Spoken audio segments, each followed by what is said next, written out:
Thank you very much, Madam Chairman. I am very upset today, more than normally. Oh, There it is. Drinking a lot of Red Bull? And I'm sorry if I will try to contain myself. The State Department and this administration has again decided to slap the face of a person who we rely upon to defeat radical Islamic terrorism.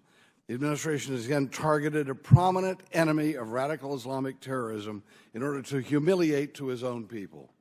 We're talking about this administration's denial of a right to the Vice President, the senior Vice President of Afghanistan, to come here and talk to the Congress. This is a slap in the face to the Congress as well. Who is going to trust us to be on our side in the fight against radical Islamic terrorism if we treat those people who are our allies in this way? Yes, he was an imperfect person. The fact is that he is fighting that Vice President Dostum of Afghanistan happens to have been essential in the defeat of Taliban and al-Qaeda forces after 9/11. Shame on this administration for that. Shame on them for slapping the face of other people trying to help us defeat the radicals who would kill our own people. Thank you, Madam Chairman. Thank you.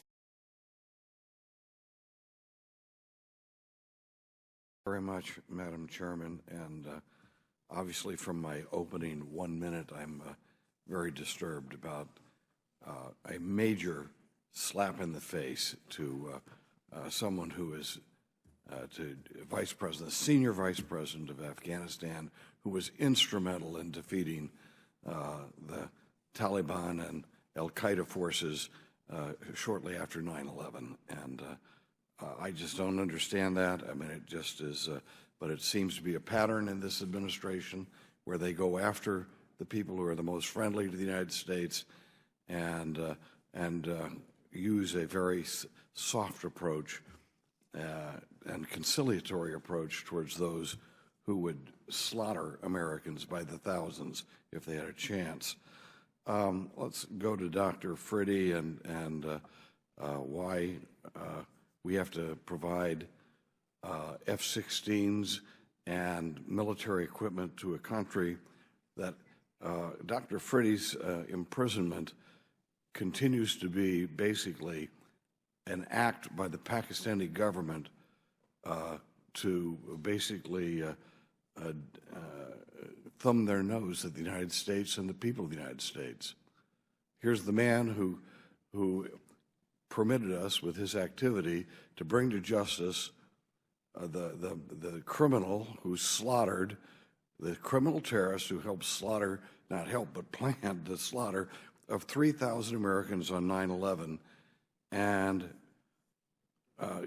here we can't grant a passport to the man who helped defeat the radical Islamicists in Afghanistan, but we are going to give aid, continue to give aid to the country that holds Dr. Friddy, the person who helped us defeat or come bring to justice the man who murdered our people, that we can't even demand that he be freed from the dungeons he's being held in. That makes no sense. Can you make some sense out of that for me? Thank you very much, Congressman. First of all, with regard to the question of visas, privacy laws prohibit us from commenting on the details of any particular consular application. But I can tell you that First Vice President Dostum is reported to have decided not to travel to the United States in order to remain in Afghanistan to deal with the security situation, especially in the north. You don't believe that he really decided that on his own? I mean, I'm happy to see that you're towing the line. It's your job to be here and say that to us, but nobody buys that. I mean, the bottom line is we've slapped him in the face. Let me just put for the record, General Dostum, now Vice President Dostum, was pivotal to organizing after 9/11 and organizing the Northern Alliance. He put together a force that defeated the Taliban When his forces, by the way, removed the Taliban from Kabul, there were only 200 American troops on the ground at that time. That was a very hard-fought battle. He was in front of the troops most of the time, leading the way. This is a very brave man and a very, yes, flawed man, no doubt. We're all flawed. And what they're saying that he committed, the horrible crime he committed was, in Afghan tradition, when someone surrenders, they surrender and pledge not to try to overpower their captors. The captors pledge not to kill their the people they've captured. That is so ingrained in the Afghans that otherwise their whole history would be killing all the prisoners. Well, after the Taliban forces were defeated in one of the first major battles, General Dostum had hundreds of prisoners who had surrendered. They were holed up in a French fort. I happen to have visited that fort. We had one CIA agent there trying to figure out what was going on. And the prisoners broke their pledge, broke the word, committed the atrocity of rising up against their captors and murdered a number of General Dostum's men, as well as our own CIA agent. And yes, after that, Dostum, and it took more lives to defeat those forces who are now in charge of that fort. And once they captured those men again, he didn't know what to do with them. He put them into container trucks and drove them off somewhere, and yes, they probably died a horrible death. They made the decision to rise up against their captors. They made the decision to kill an unarmed American CIA agent who was there trying to get a figure about what was going on.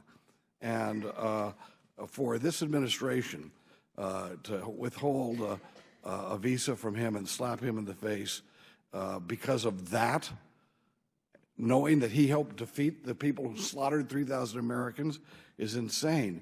And then we go to Pakistan, and they have Dr. Afridi in jail. And the Pakistanis, we know, what do they use their own weapons for? To kill the Baluch by the thousands and to attack their neighbors by the supporting terrorist incursions into India. What more, one last question, okay. What more can Pakistan do that would have us cut off the military aid? What other evil deeds could they possibly do that would put us to the point where we won't any longer give them the weapons they need to kill innocent people and undercut the security of the region? Congressman, with regard to Vice President Dostum, Okay. we're certainly well aware of the historic role that he has played, and let me assure you that we do treat the Vice President as the first Vice President of Afghanistan with all the respect that his office carries, and we are in touch with him at the appropriate level. As I say, I cannot comment on the status of the visa because of Privacy Act considerations.